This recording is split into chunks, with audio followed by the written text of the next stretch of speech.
I really, really had hoped that I would not have to specifically dedicate any of my time on this channel to thinking about J.K. Rowling again, much less talking about her. I really, really thought maybe I wouldn't have to. Not that she was suddenly going to stop doing what she's been doing, but I did genuinely think, you know what, she's just going to keep doing what she's been doing. I've said my piece about what she's doing. I don't think I have much more to add. But then now, something I want to be really clear about before we get into this, what I'm not here to do is give a complete history of the issues with J.K. Rowling, and I am definitely not here to relitigate the issue of whether or not she is transphobic. She is, but actually, even if you think that it's debatable whether or not she's transphobic, I think there are reasons to still be concerned about her actions and what she has been doing and how she has been going about expressing herself of late, as well as some of the things that she has chosen to express. I think these are troubling, even if you don't believe and agree with me that she is transphobic. So, the reason I need to talk about Ms. Rowling again is because of a pattern of what I can only call escalation. Not necessarily an escalation of her actual beliefs, because as she has been stating them, they have gotten maybe a little bit harsher, her core beliefs specifically in regards to trans women, but, also it's just kind of been in line with what she's been up to, but some of how she is choosing to express and approach how she goes about talking about those things, that has shifted, that has escalated, that has become something that needs discussing. Now, we're going to be going over a couple of things here. We're going to start with the whole stuff that went on with Graham Norton. That's where we're going to start because I feel like that's the one people have the best awareness of right now. So we'll start there, but then I'm also going to talk about the op-ed she wrote for the Times. I am going to address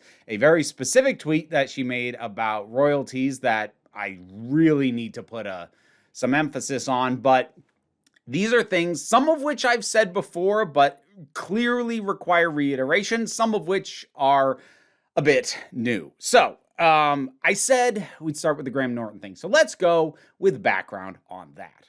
So Graham Norton is an Irish actor and he's kind of a talk show host in the UK. In an onstage interview, basically got asked about, cancel culture as a thing. Now, his initial response to that, he did call someone else, but it was John Cleese, someone who has very recently decided to go off about cancel culture. And Norton calls him out, I think, rightfully, saying, "In what world are you cancelled? I'm reading your article in a newspaper, or you're doing interviews about how terrible it is to be cancelled. The word should be accountability." Now, after he said that, the interviewer, who I don't know anything about, so I don't know if this was her trying to get him to broaden his statement, or if she was actually trying to goad him into saying something. Like, I know nothing about this interviewer, so I don't want to presume, but she kind of wanted to get more out of him than what he said. And the way she decided to do that was by asking, well, that's a very easy target, isn't it? A sort of, middle-aged man is used to saying what he wants. But for example, J.K. Rowling then. So that was how J.K. Rowling came into the conversation. It's really important to note that when Norton answered that, he never addressed J.K. Rowling by name. And not only that, he never actually made any statement or stance about trans issues whatsoever. Either siding with trans activists or against them. He literally dodged it completely and instead decided to shift focus with his answer. And he focused on the idea of he shouldn't be getting asked this at all. All I'm painfully aware of is that my voice adds nothing to that discussion. And there's a couple of reasons why he felt that way. One was, it's really got nothing to do with him, and yet, if he isn't really careful about what he says, there's going to be big headlines with his name in it. Graham Norton slams, Graham Norton defends, Graham Norton weighs in on. And actually, Graham Norton shouldn't be in your headline. For something that he didn't try to voice an opinion on, he got dragged into by questions like this. And he then basically kind of goes on to condemn the general idea of interviewing celebrities at all to ask about this when there are actual literal experts. Now, he does bring up trans issues specifically, which you could argue was an allusion to J.K. Rowling, but again, he doesn't take a stance on them. What he said... Talk to trans people. Talk to the parents of trans kids. Talk to doctors. Talk to psychiatrists. Talk to someone who can illuminate this in some way. The only people he names is the Kardashians, but that's not in reference to the trans thing. Just as a general, like, why are we asking celebrities? Talk to the experts. If you want to talk about something, talk about the thing. It doesn't, you don't need to attach a Kardashian or whatever to a serious subject. So that was what he said. And again, broadly speaking, yeah, I agree. Why are we seeking out the opinions of celebrities? Now, like, celebrities have a right to their opinion, like everybody else, and if they want to volunteer it, sure. But when you pin somebody down to try and get their opinion on this when it's something that has nothing to do with them, it's a little odd. And it's not like that's a new thing. It's not like that's unique to issues of trans rights. That's been an issue with celebrity culture for as long as we've had celebrity culture, actually. Now, after that happened, that sort of segment, his answer to those questions, was put on Twitter. And then that kind of got signal boosted by a singer-songwriter named Billy Bragg, who I'm not familiar with and don't know a lot about. Now, Billy Bragg, a little bit like the interviewer, probably did a misstep in pulling J.K. Rowling into this. Because again, while Norton very consciously, I imagine, avoided talking about her specifically, Billy Bragg did kind of, in his quote tweet of this, imply that he did talk about her. And again, at best, he talked about her obliquely in as far as she fits the overall context of his reply, which is that she's a celebrity who's not an expert, who people are turning to her for her opinion on something that, why? So, like, she fits at that, but, like, he never specifically named her. But Billy Bragg did name J.K. Rowling in his quote tweet, which, if you didn't watch the full video from Graham Norton, you would then automatically assume that he called her out by name, which, again, he didn't. But regardless, at that point, J.K. Rowling goes on the attack against Billy Bragg directly and Norton by implication. So J.K. Rowling then quote tweets Billy Bragg and makes her sort of initial statements about this. I am going to just read these myself. I didn't get somebody to come in and guest voice, and I'm not going to try and do an accent or do anything mocking because I want us to address her words plainly, and I don't think mockery is appropriate in the circumstances. As much as I disagree with what she's doing, we need to talk about this flatly and seriously right now. In her quote tweet, she said, "Very much enjoying the recent spate of bearded men stepping confidently onto their soapboxes to define what a woman is. Firstly, we'll pause there. They did no such thing."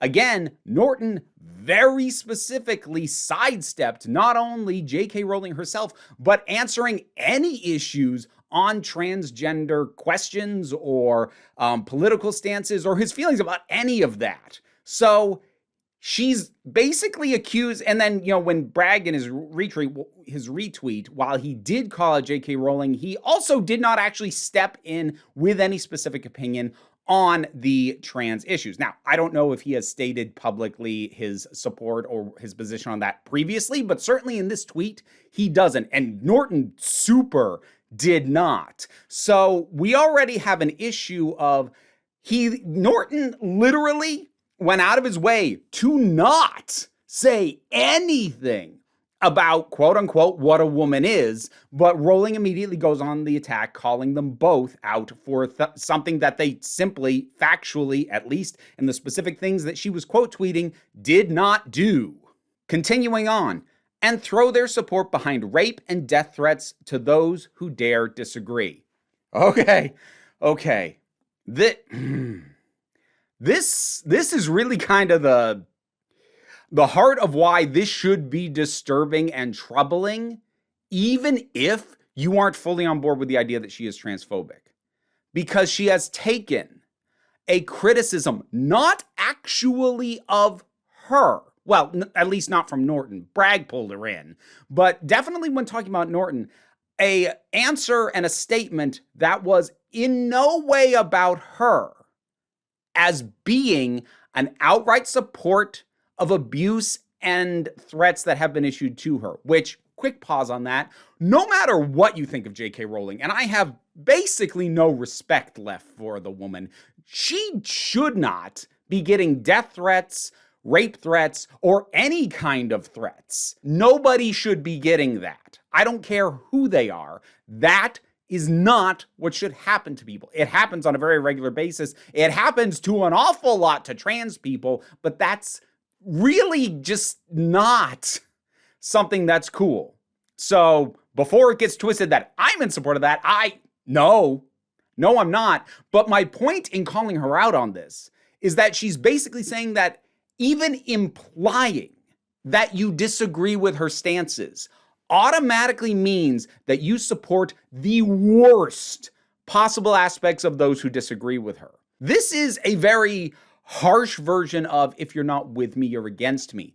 Because again, Norton didn't call her out specifically, and even Bragg, while he did bring her into the conversation, he was linking her to the statements Norton made, which again, were not specifically about trans people and definitely did not address online harassment in any way, shape, or form. But suddenly, because there was simply the implication that maybe she's not the voice who should be heard on these topics, her immediate response to that is, you support death threats against me, which is such an absurd leap of logic.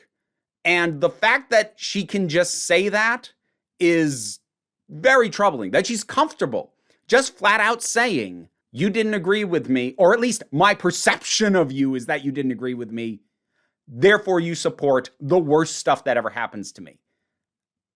That is the most absurd all or nothing kind of stance.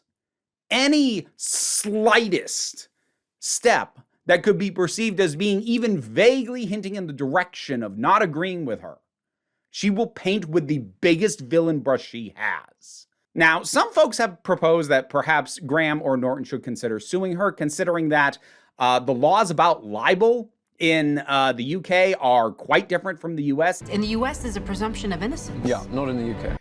It's basically a lot easier to win a libel case.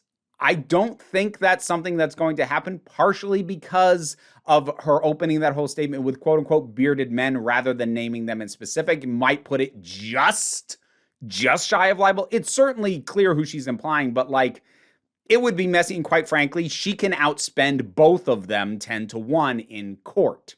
So I don't think that is something that is going to happen, but that is kind of the degree that this was, that there were people seriously asking, like, should she be taken to libel court over this? Because she is not naming them in her tweet, but directly implying that they did something that they flatly did not do. And it's a horrendous thing that she is implying that they did. So this has been severe enough to get some people to legitimately question whether civil action, let's be clear, not criminal action, but whether civil legal action should be taken against her. Again, I don't see that happening. Now, the very last part of this quote tweet, she says, you may mock, but takes real bravery to come out as an Old Testament prophet, which I have to be honest, I'm not 100% sure what she's on about with that. I think she's implying them as trying to take some sort of designated male leadership role as if this was the Old Testament. I don't know. It's an odd sentiment to end on. And it's, at least for my purposes, far from the most important thing in that tweet, but, completeness. Now, Rowling and Bragg kind of went back and forth, basically talking past each other, with Bragg trying to pull things back and like, that's not what I said this, and her going after him anyway. And I'm not going to go blow for blow on that, because I don't feel there's much more to be gained other than what I've already said about the matter. So we're going to move on from that. But from there, as one might expect, Rowling's supporters, or at least those who claim to be, and seem to use her anger as an excuse to target people, they went after Bragg and Norton quite hard, to the point that Norton has left Twitter completely. And frankly, I don't blame him, because in his answer, he literally brought up the fact that, like, suddenly you're dragging me into this conversation and I shouldn't be here. And then basically what he was worried about happening, that he expressed in that answer, is exactly what happened. What I feel weird about this is when I'm asked about it, then I become part of this discussion. I know, that's what I'm wondering. But the reason that this represents a severe escalation is, again, because Rowling is going for the harshest possible attack against these men that can be had when the original context did not involve her, at least not in his answer. The interviewer tried to bring her up, and Norton dodged it. Bragg did bring her up, but again, if you actually watch his answer, and while Bragg associated Rowling with Norton's reply and his answer to that question, Rowling's response was to lump them both together and say that they want to redefine what a woman is and are okay with death threats. Like that is such an immediate and extreme interpretation and escalation of what it was that happened that it needs to be made very clear right now. This is no longer a matter of J.K. Rowling simply stating her opinions or even being defensive against people attacking her. She's now on the attack. She is going after, actively, anybody who has any statement that even vaguely can be seen to relate to her or her opinions, and she is going at them very hard. And as a result, so are her supporters and those who share her views. This is not defending her position. This is actively attacking others who really, at least in the case of Norton, were trying to not involve her. Now, all this stuff with Norton and Bragg, that went down on October 13th. On the 15th, and I'm not saying this was in response to what went down with Norton because it was probably written some time ago, but this is just the timeline I'm dealing with. On the 15th, Rowling had an op-ed piece published in the Times, and there brought some new things to the table that, again, I think everybody should find troubling. The name of the op-ed was "Sturgeon is Deaf to Women's Concerns Over Gender ID," which, all right, I should probably give some context real quick as to who Nicola Sturgeon is. I'll try and keep this short because this is just context. Nicola Sturgeon is Scotland's First Minister and also the leader of the Scottish National Party, or SNP. She's the first woman to hold either of those positions. I'm going to just speculate a tiny bit and say there's a good chance Rowling has probably never liked her because part of the SNP's agenda is to have Scottish independence and have it no longer be part of the UK, which is something that Rowling has actively campaigned against in the past. But basically, Rowling is painting the SNP as being pro-trans, which in her mind makes them anti-woman. Now, the SNP's actual track record on trans issues is a little mixed. There was an issue at the start of 2021 when a trans member of the party named Teddy Hope left the SNP and called it, quote unquote, one of the hubs of transphobia. That actually led numerous LGBTQIA+ activists to disassociate or leave the party. Now, later on that same year in 2021, Sturgeon and the SNP did do a pretty sizable push and commitment to the idea of simplifying getting official gender markers changed for trans people, basically giving them fewer hoops to jump through when it comes to changing things on your ID, birth certificate, etc. Now, the segment I'm pulling from this op-ed is a bit lengthy, so I need you to stick with me here. The third argument Sturgeon uses is that it's transphobic to suggest any man would fraudulently claim a female identity. This claim is extraordinary. Now, I do want to pause and kind of address this first. What she's attempting to do here is to completely pull apart the idea that people say when you focus on the idea that trans women are actually men looking to molest people, that is transphobic. Now, her wording is a little bit different, and it's a little bit different on purpose. She's presenting it as, well, you're saying it's transphobic to suggest that that's even a possibility, and that is absurd because it's a concern. That's the way she's choosing to approach it. But the thing is, it is transphobic. It is transphobic if that is your core point anytime trans issues get brought up. If that is your go-to concern, if that is the only thing that you are choosing to talk about whenever issues of trans rights or their ability to just live their lives, if that is the primary thing that you bring up, yes, it is transphobic. In the same way that it was racist for Donald Trump when talking about Mexican immigrants to say, they're bringing drugs, they're bringing crime, they're rapists, and some I assume are good people. Him adding, and some of them I assume are good people, doesn't make it not racist, because that was his go-to point. That was what he started with. That's what he hit the hardest. And so what he said was racist. When you come first and foremost for the idea that trans women could be men looking to molest people, that when it is your first and biggest and hardest point, that is you saying this thing that statistically happens in a minor fraction of a percentage of instances of trans people, so far as the data currently shows, when you focus on that, at best, you are saying that we should condemn this entire cluster of people because of the actions of an incredibly small number of individuals. And yes, that is transphobic, to take any group of any notable size and to deny them or attempt to restrict their ability to get anything that will accommodate their existence. Try and deny them their human rights because of the actions of a very small number of people. Yes, you are transphobic because you are campaigning to lump all of them, every trans person, in with the incredibly small number of individuals who have ever been found to do anything close to what you are claiming. And to lump them all together and say, we're going to treat all of them with less dignity, less humanity, deny them the rights that they are trying to get because of this tiny amount of people. Yes, absolutely. You are transphobic because you have demonstrated how little the rights, livelihoods, and humanity of trans people means to you.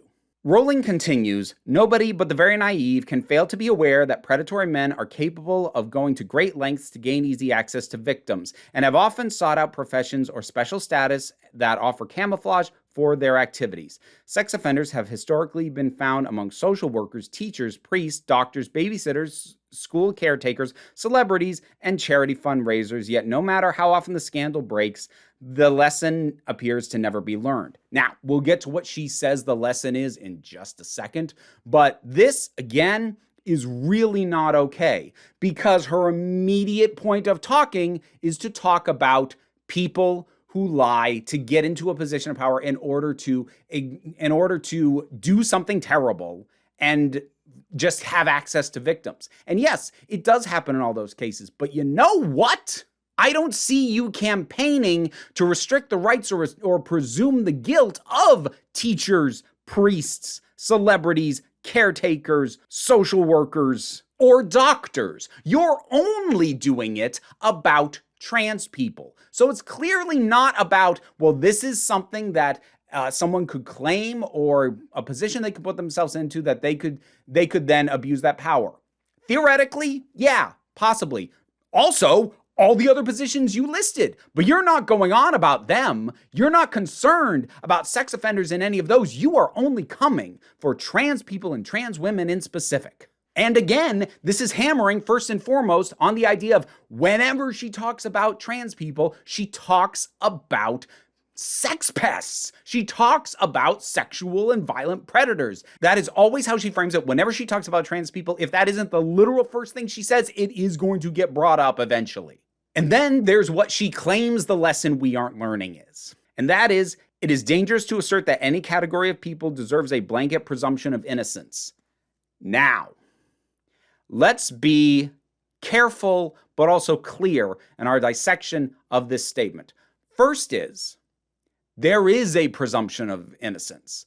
Legally, there has to be. Now, a presumption of innocence in the legal system is not the same as a presumption of innocence in the court of public opinion. Those are different things. While the courts do have to operate on the basis of innocent until proven guilty, that does not mean that everyone has to behave that way in their own personal opinions. Much how, in America, freedom of speech guarantees that the government cannot come in and tell you that you can't say something, but that doesn't mean that other people can't call you out or that private companies can't remove your ability to broadcast that to a large number of people. It only has to do with the government's position. Everyone else gets to handle it their own way. Now, just to be certain, I did double check to make sure that the UK operates on the basis of innocent until proven guilty. Because as I said, like, their libel laws are a little wonky compared to what I'm used to in the US. In the US, there's a presumption of innocence. Yeah, not in the UK. But I did confirm that there is a presumption of innocence for all countries who are members of the Council of Europe. And to be clear, the Council of Europe is different from the European Union. The UK left the European Union, not the Council of Europe, and the presumption of innocence is core to all members of that body. So the UK does have a presumption of innocence. This is, again, her escalating to the most attack-based form of position from things that she has said in the past. Because what she seems to be saying here is that when trans women are accused of something, or even the suggestion is made that they could possibly do something that is a bad thing, and we all agree it's a bad thing, it's presumed that, well, no, they can't be because they're part of this group and that group is presumed innocent. The thing is, I don't think anybody actually operates on that basis. Some people are quicker to assume guilt than others, and those who are sympathetic towards a group that someone accused of anything happens to be part of, yes, they are more likely to go, wait, do we have evidence? That doesn't mean that they believe that no evidence will ever prove their guilt, which seems to be how hard she is pushing this. I think that's what she's trying to do, at least. It really does feel like she is trying to say that you are all just presuming that no trans woman could ever do this. And first of all, no, that's not the position of politicians or any trans activists that I personally am aware of. And when I say activists, I mean active political advocates.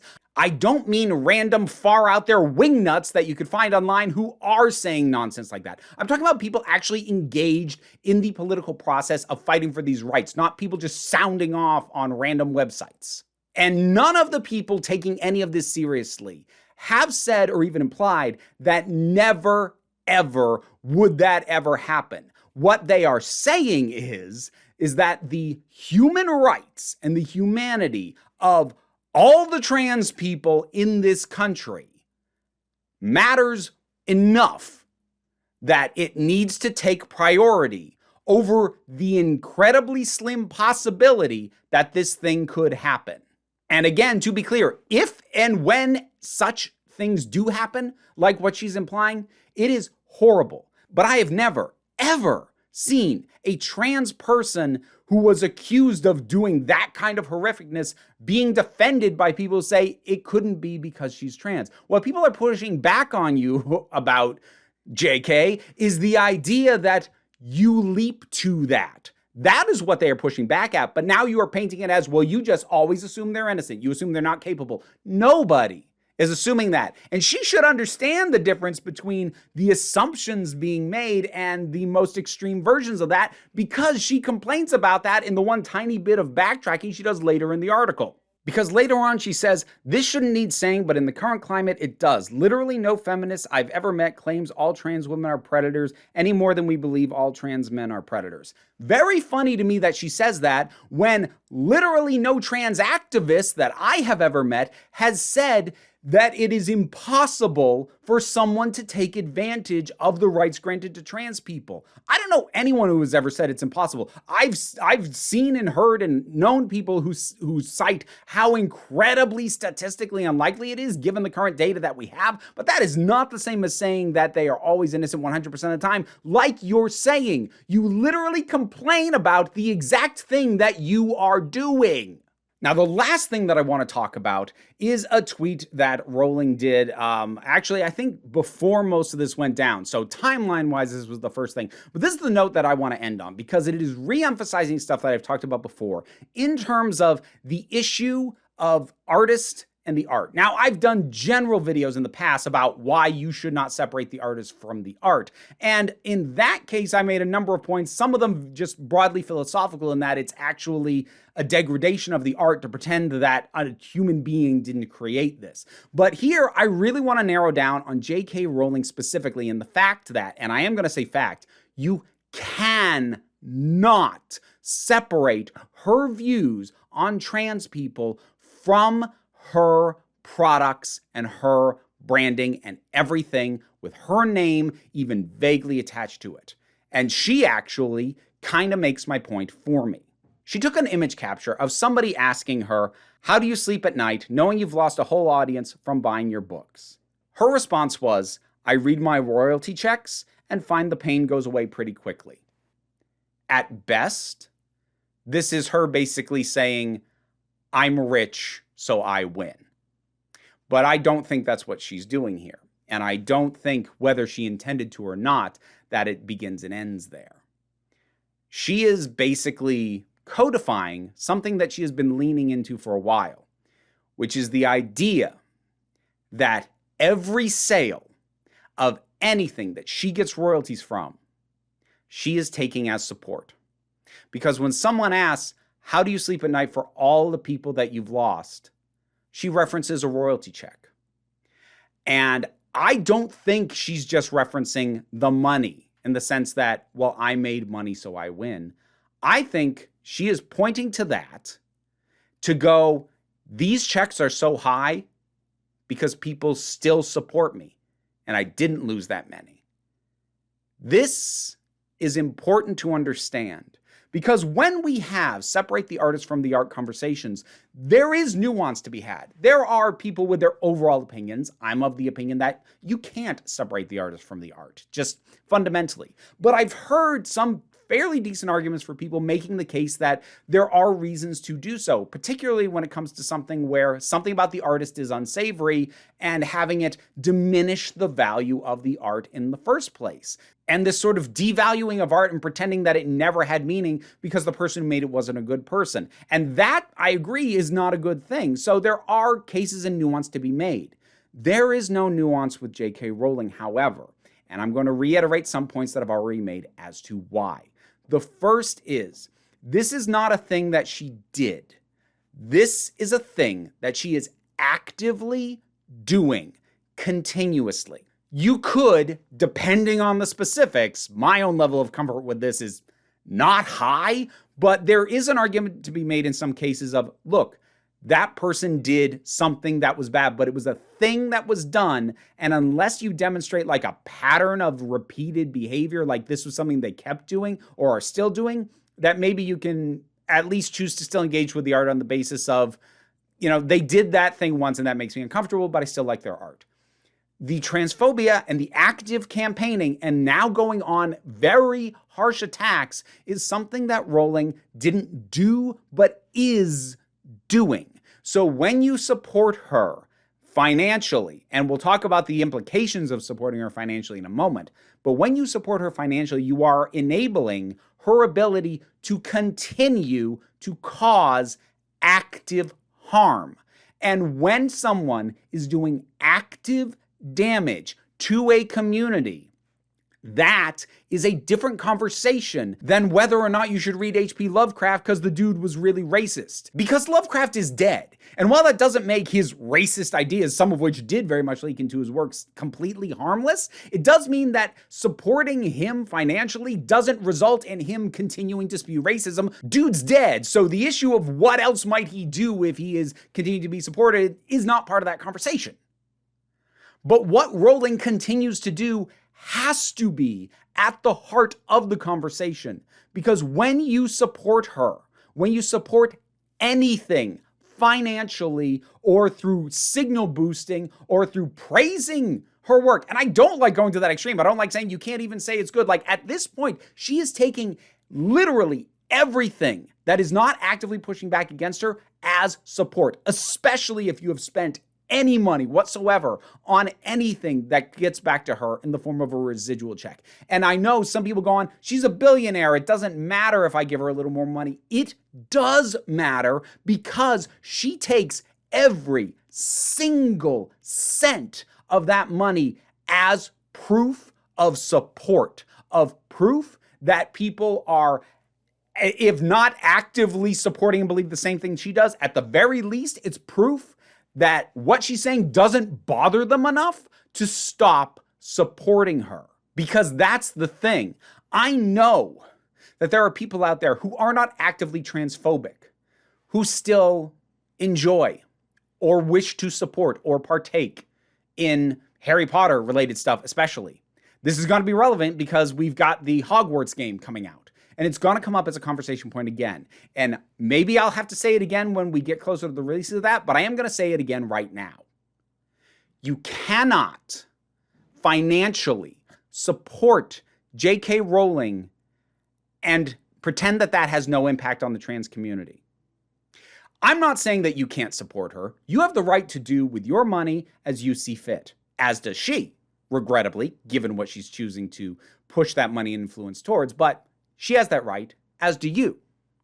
What you don't get to do, however, is pretend that your support is harmless because you yourself are not personally espousing transphobic beliefs. That you don't get to do. And if you choose to buy that game or go to the next Fantastic Beasts movie or buy a new edition of Harry Potter or buy official merch from channels that are going to get her residual checks, then you need to come to terms with the fact that you are actively enabling and contributing to her ability to do harm to trans people. So regardless of whether you yourself hold transphobic beliefs in your heart, you are enabling someone who does. And that is a fact. And so that is why, when it comes to separating the artist from the art, with J.K. Rowling specifically, it is not a philosophical issue. It is an issue of active damage currently being done. So, I am going to say, flatly, if you contribute funds, or in the case of influencers, publicity towards her and her works, you are supporting her transphobia. Does that make you personally transphobic? I'm not necessarily going to go that far because a lot of people choose to bury their heads in the sand and pretend that there isn't an actual harmful outcome for their actions. But there is, and that is what I need you to all grapple with. If you still decide to support her works, that is your right to do so. But you are empowering her to do damage. And you need to come to terms with that and acknowledge it and be prepared to be called out on it. Because that is what you have done. And you cannot shield yourself behind, well, I do believe in trans rights. I do believe in this. You gave her support and she is wielding that support against trans people. This is not up for debate. You do have the right to spend your money as you want. If you want these things, if you want to support these things, if you want to play this game, you can do that. But you can't do that and claim that you have done absolutely no damage. Or claim that, well, it's this little tiny bit of money, it doesn't matter. Every single bit of that money she takes as support. It empowers her in her belief of her own righteousness, and it gives her the motivation to now go on the attack as she has been doing. Because that's the other thing that I really want to put an emphasis on. There are more than a few people out there who still say, and many of them in bad faith, but some people I think in some form of good faith who will say she's defending herself. They'll bring up the death threats. They'll bring up the harassment sent her way, which again, not okay. But that is part of the reason why I needed to talk about this, because she's not playing defense. She's not defending herself from attackers, or at least she's not only doing that anymore. She is actively on the assault against anyone who even vaguely shows any support that is in contradiction to her transphobic views. This is not her defending herself or anybody. This is her actively attacking because at this point, she has adopted the perspective, or at least is behaving as though she has adopted the perspective that the existence of trans women is an inherent threat to women. And that position is transphobic, is dangerous, is harmful, and is the kind of position that goes down the rabbit hole that eventually leads to the idea that trans people should not exist at all because they are unsafe to have around. She has not said that. She has not directly implied that as yet. But that is the end point of the path she is currently walking. A path that started with, I have concerns. That went to, I'm being attacked for my concerns. That has now gone to, I'm actively attacking anyone who does not share my exact position on this. There is a path she is on that I hope She does not keep walking, but I have no reason to believe that she's going to stop or pause in this progression. I don't know what her exact thoughts are. I can't read her mind, but she is behaving in a way consistent with the idea that the very existence and presence of trans women is a threat. And that is the kind of thought process that leads to true violence against people. And I'm not accusing her of directly inciting violence. I am telling you the path that she is on and where that path eventually goes. And maybe, if we are far luckier than the state of the world would imply we are, she will not walk further down that path. But that is where that path ends. Understand what you support when you buy her products. Understand that she takes your money as support. No matter what you think that money is, she takes it as direct support. Even if you think, well, I'm supporting the actors in the movie, the developers of the games, you're supporting her. She has said and made it very clear, she takes those residual checks as proof of her own righteousness, and she sleeps at night because of them. I really want this to be the last time I talk about her. I have a very sinking feeling it won't be. But I want it to be. I kind of need it to be. It won't be. But hopefully it will be for a while. Because the reason I have not talked about her as much is because she was doing the same stuff over and over. As I said at the beginning, though, this is an escalation. This needed addressing. This needed to be a point for me to reiterate how much active damage she's doing. I hope I don't have to do this again for a long time because it is draining. It is exhausting. It is deeply disheartening to find out what people with power and influence who have no actual standing in terms of the nature of being trans, in terms of trans care, in terms of medical and psychological experts who actually know what they're talking about. She has no basis to have a voice in this conversation as loud as the one she has, except for her influence and money. And to see how she is wielding that is draining. But it still has to be talked about. That's why we're here. Thank you for your time. If you want to support this channel, Patreon is the best way to do so. But there are other things I do as well. I'm on other platforms, such as Twitch, and I have books for sale. There's any number of things you can do if you want to support what I do and my voice. Even like, share, subscribe, those help. There is the comment section. No personal attacks. Not against me, Norton, Bragg, or even Rowling. If I see vicious name-calling, if I see implications that violence would be okay against anybody who has been brought up, including J.K. Rowling, I will not only delete your comment, I will block you from being able to comment in the future. So if you can adhere to that, then drop something down in the comments and we'll talk about it. I don't want to have to shut off comments. I never have. So don't push me on this. But what I really need you to remember is that you are beautiful, you are valid, and you are loved. You are the council. I just run the meetings. And until next time, this council is adjourned.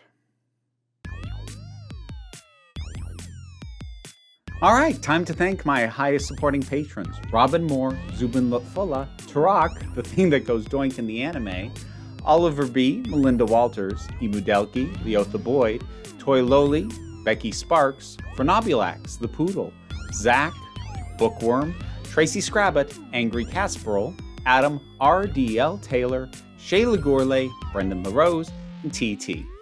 Thank you for your support. If you want to hear me try and say your name while this little guy tries to chew on my earrings, well, you can check out the Patreon for the support tiers that get you a shout out. Thanks so much. You are a pain in my butt.